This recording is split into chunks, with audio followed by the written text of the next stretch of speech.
আজকে আমাদের এই ভিডিও থেকে আপনি জানতে পারবেন কিভাবে আপনার পরীক্ষার ফলাফল ভালো হবে, অর্থাৎ কিভাবে আল্লাহ সুবহানাহু ওয়া তাআলার উপর তাওয়াক্কুল করে পরীক্ষার মধ্যে কামিয়াবি হাসিল করবেন। সম্পূর্ণ ভিডিওটি দেখতে থাকুন এবং এই বিষয়টি জানুন ইনশাআল্লাহ। আশা করছি আপনার খুব উপকারে আসবে ইনশাআল্লাহ। এখন অনেকেই আছেন যে জিজ্ঞেস করেন যে হুজুর কিভাবে পরীক্ষার মধ্যে পাশ করব, পরীক্ষার পাশ করার আমলটি বলে দিন আমাদেরকে। অনেকের প্রশ্ন থাকে। তো আমরা আমাদের এই ভিডিও থেকে কয়েকটি টিপস আমি আপনাদেরকে দিব ইনশাআল্লাহ। এগুলো যদি আপনি মেনে চলেন ইনশাআল্লাহ আল্লাহ সুবহানাহু ওয়া তাআলা নিশ্চয়ই আপনাকে পরীক্ষার মধ্যে কামিয়াবি করে দিবেন ইনশাআল্লাহ।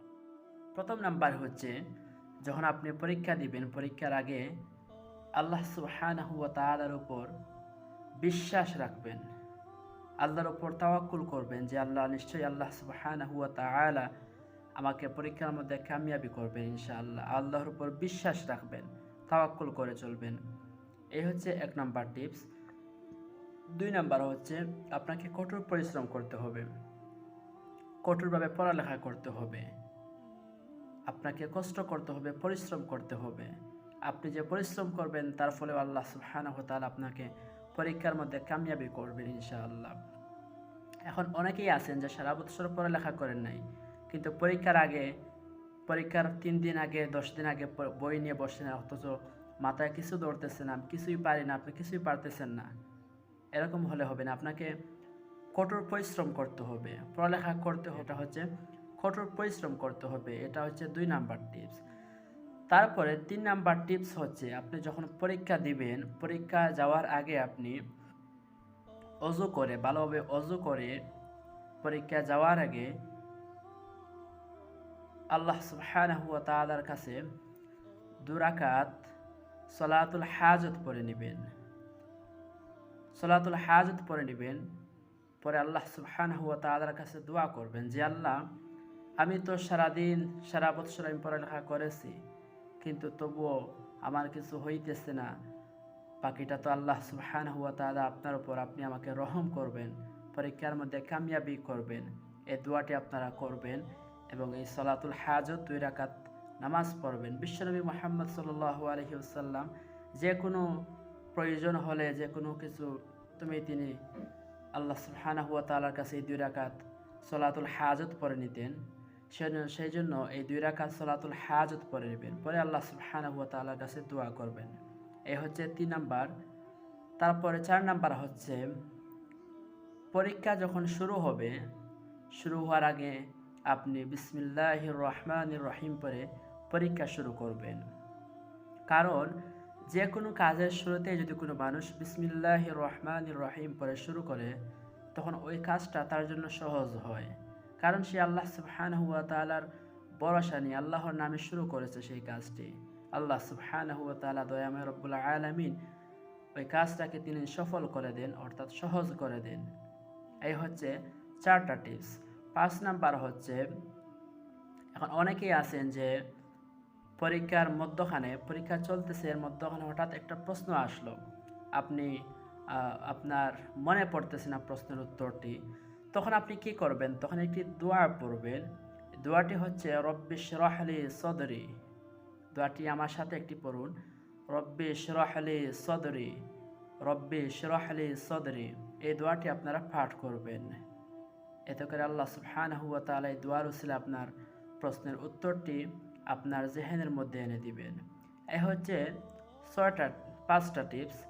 তারপরে হচ্ছে আরেকটি টিপস হচ্ছে, এখন আবার অনেকেই ঠিক এরকম অনেকেই বলে থাকেন যে প্রশ্ন মনে ছিল আগে কিন্তু এখন মনে পড়তেছে না, তখন কি করবেন? তখন বেশি বেশি করে দুরূদ শরীফ পাঠ করবেন। আল্লাহুম্মা সাল্লি আলা মুহাম্মদ ওয়া আলা আলিহি ওয়া আসহাবিহি ওয়া সাল্লাম, অথবা দুরূদ ইব্রাহিম পাঠ করবেন। আল্লাহুম্মা সাল্লি আলা মুহাম্মদ ওয়া আলা আলি মুহাম্মদ কামা সাল্লাইতা আলা ইব্রাহিমা ওয়া আলা আলি ইব্রাহিম ইন্নাকা হামিদুম মাজিদ। আল্লাহুম্মা বারিক আলা মুহাম্মদ ওয়া আলা আলি মুহাম্মদ কামা বারাকতা আলা ইব্রাহিম ওয়া আলা আলি ইব্রাহিম ইন্নাকা হামিদুম মাজিদ। এই দুরূদ শরীফগুলো আপনারা পাঠ করবেন। পরে আল্লাহ সুবহানাহু ওয়া তাআলার কাছে সাহায্য চাইবেন এবং পরীক্ষা যাওয়ার আগে পরীক্ষা দেওয়ার আগে, পরীক্ষা শুরু করার আগে ইস্তিগফার পাঠ করবেন। আস্তাগফিরুল্লাহ ইন্নাল্লাহা গফুর রহিম লা হাওলা ওয়ালা কুওয়াতা ইল্লা বিল্লাহিল আলিয়্যিল আযীম। শয়তানের ওয়াসওয়াসা থেকে আল্লাহ সুবহানাহু ওয়া তাআলার কাছে পানা চাইবেন এবং আল্লাহর নামে পরীক্ষা দেওয়া শুরু করবেন ইনশাআল্লাহ। এই আমলগুলো অলওয়েজ আপনারা করবেন। সবচেয়ে বড় বিষয় হচ্ছে আল্লাহর উপর বিশ্বাস রাখবেন। আমি আবারও পুনরায় এই 5টি টিপস আমি আপনাদেরকে বলে দেই। 5-6টি টিপস। 1 নাম্বার হচ্ছে আল্লাহর উপর ভরসা করবেন, বিশ্বাস রাখবেন যে আল্লাহ নিশ্চয়ই আমাকে পরীক্ষার মধ্যে কামিয়াবি করবেন। 2 নাম্বার হচ্ছে আপনাকে কঠোরভাবে পরিশ্রম করতে হবে, পড়ালেখা নিয়ে আপনাকে গাঁটতে হবে, পড়ালেখা করতে হবে, পড়তে হবে, পরিশ্রম করতে হবে। 3 নাম্বার হচ্ছে আপনার পরীক্ষা যাওয়ার আগে 2 রাকাত সলাতুল হাজত নামাজ পড়ে নেবেন, আল্লাহ সুবহানাহু ওয়া তাআলার কাছে সাহায্য চাইবেন, আল্লাহর কাছে বলবেন যে আল্লাহ পড়ালেখা তো করেছি, বাকিটা আপনার উপর, আপনি রহম করলে আমি পরীক্ষার মধ্যে কামিয়াবি হব, পরীক্ষার মধ্যে পাশ করব, আপনার উপর ভরসা করলাম, দোয়া চাইলাম আল্লাহ সুবহানাহু ওয়া তাআলা আপনি আমাকে রহম করুন। তারপর হচ্ছে পরীক্ষার শুরুর আগে বিসমিল্লাহির রহমানির রহিম অর্থাৎ বিসমিল্লাহ পরে পরীক্ষা শুরু করা, এই আমলটি করবেন। কারণ কোনো মানুষ যখন বিসমিল্লাহির রহমানির রহিম পরে কোনো কাজ শুরু করে তখন তার জন্য কাজটা সহজ হয়ে যায়। কারণ বিসমিল্লাহির রহমানির রহিম পরে সে আল্লাহর নাম নিয়ে এই কাজটি শুরু করেছে, তখন আল্লাহ সুবহানাহু ওয়া তাআলা কুদরতি হাত দ্বারা ওই ব্যক্তির কাজটাকে সহজ করে দেন। এই হচ্ছে একটি। আরেকটি হচ্ছে পরীক্ষা চলাকালীন সময়ে হঠাৎ কোনো প্রশ্নের উত্তর আপনি ভুলে গেছেন, তখন পড়বেন রব্বি শরহ লি সদরি, রব্বি শরহ লি সদরি, এই দোয়াটি পাঠ করবেন।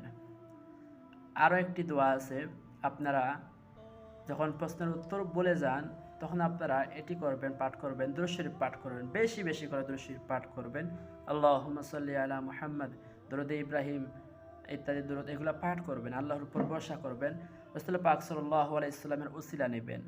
এবং সবথেকে ইম্পর্ট্যান্ট আরেকটি বিষয় হচ্ছে পরীক্ষা যাওয়ার আগে